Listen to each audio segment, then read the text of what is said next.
নমস্কার বন্ধুরা। তো 9 তারিখে অফিসিয়ালি পুরো Redmi Note 14 সিরিজ আসতে চলেছে। তার মধ্যে Redmi Note 14 5G, 5G Pro আর 5G Pro Plus।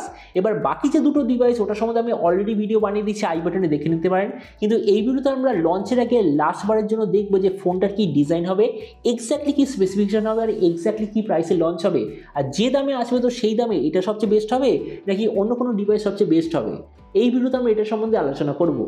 তো চলুন শুরু করা যে ভিডিওটা কোনো সময় নষ্ট না করে, আপনি যদি গ্যাজেটাল বাংলা চ্যানেলে প্রথমবার আসেন আর এরকম বাংলা টেক ভিডিও ডেইলি দেখতে চান, তাহলে গ্যাজেটাল বাংলা চ্যানেল সাবস্ক্রাইব অবশ্যই করে নেবেন। তো প্রথমে আমরা আলোচনা করব এই স্মার্টফোনটার ডিজাইন সম্বন্ধে। তো যেমন আপনি দেখতে পাচ্ছেন এবার যে Redmi Note 14 5G পেছন দিক থেকে দেখতে এক্স্যাক্টলি এরকম। ফোনটার থিকনেস হবে 7.99 মিলিমিটার আর ওয়েট 190 গ্রাম। এর পেছন দিকে আছে প্লাস্টিকের ব্যাগ, সাইডেও আপনি পাবেন প্লাস্টিকের ফ্রেম, আর ফোনটা আপনি 3 থেকে 4টি ডিফারেন্ট কালারে দেখতে পাবেন। ডিসপ্লের দিক থেকে এতে আছে 6.67 inch full HD plus 120 hertz 10 bit flat AMOLED display, তার সঙ্গে 240 হার্জের টাচ সামনিং রেট, 1920 হার্জের পিডালো ডিমিং রেট, 2100 নিটসের brightness, 20:9 aspect ratio, 94% screen to body ratio. আর ডিসপ্লের যে প্রোটেকশন সেটা হলো গরিলা গ্লাস 5 এর ডিসপ্লে প্রোটেকশন। তার মানে সোজা কথা বলতে গেলে প্রাইস পয়েন্টের হিসাবে যে ডিসপ্লেটা ঠিকঠাক আছে।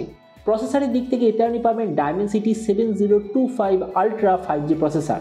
ক্যামেরাতে আছে 50 আর 2 মেগাপিক্সেলের ডুয়াল রিয়ার ক্যামেরা, সঙ্গে 16 মেগাপিক্সেলের সেলফি। এই যে স্মার্টফোনটা, এটা রিয়ার ক্যামেরায় আছে লিথিয়া 600 সেন্সার, যার সঙ্গে আছে ওয়াইএস এর অপশান। এই যে ফোনটা আপনি বিভিন্ন ধরনের র্যাম আর স্টোরেজ ভেরিয়েন্টে দেখতে পাবেন, কিন্তু স্টার্ট হবে 6128 জিবি থেকে।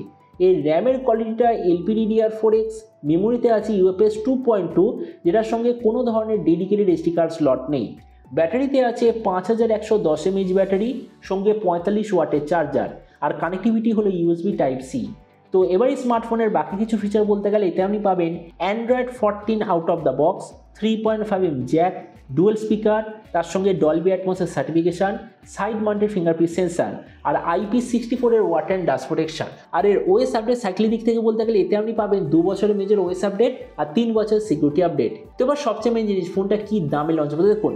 এই চার্টটা আপনি দেখতেই পাচ্ছেন, এটাই হচ্ছে যে আপকামিং Redmi Note 14 সিরিজ তার স্টার্টিং প্রাইস। তো এই চার্ট হিসাবে এই যে Redmi Note 14 5G লঞ্চ হতে চলেছে এক্স্যাক্টলি 17 থেকে 18 হাজারের মধ্যে। তো এবার সব ভিডিওর মধ্যে আপনাকে জানাবো এই যে স্মার্টফোনটা যে আসতে চলেছে এটি কি প্রাইস পয়েন্টের মধ্যে সবচেয়ে ভালো নাকি এর চেয়ে বেটার অন্য কোনো স্মার্টফোন অ্যাভেলেবেল আছে। দেখুন, আমরা যদি এই মুহূর্তে 17 থেকে 18 হাজারে দেখি, তো আইকো তরফ থেকে একটা দারুণ অলরাউন্ড স্মার্টফোন অ্যাভেলেবেল আছে।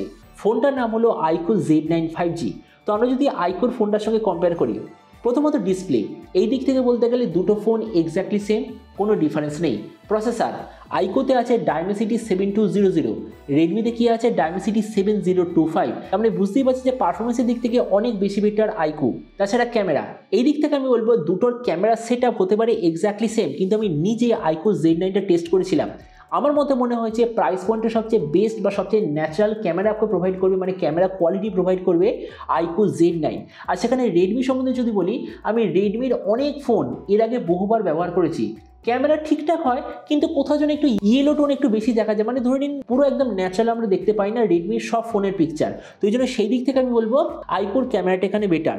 ভেরিয়েন্টের দিক থেকে দুটো ফোন সেম, ব্যাটারি আর চার্জার দুটো ফোন সেম, স্পিকারের দিক থেকে দুটো ফোন সেম, আর ওএস আপডেটে অবভিয়াসলি দুটোতেই হবে দুটো মেজর ওএস আপডেট, মানে এই দিক থেকেও দুটো সেম।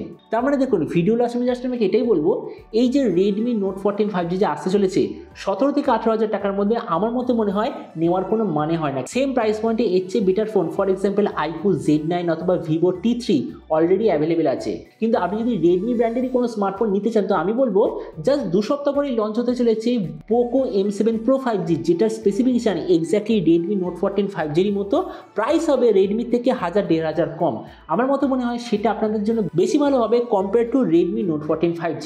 তো এবার আপনি নিচে কমেন্টে আমাকে অবশ্যই জানাবেন যে Redmi Note 14 5G যে আসতে চলেছে 17 থেকে 18 হাজারে, তো আপনি কি এই দামে এটা নিতে চান নাকি অন্য কোনো স্মার্টফোন আপনি চুজ করতে চান? এটার সম্বন্ধে নিচে কথা বলতে আমাকে একদমই ভুলবেন না। তো চলুন দেখা হবে আগামীকাল একটা টেক ভিডিওতে। Till then stay tuned, always remember, think positive, be positive. Thank you.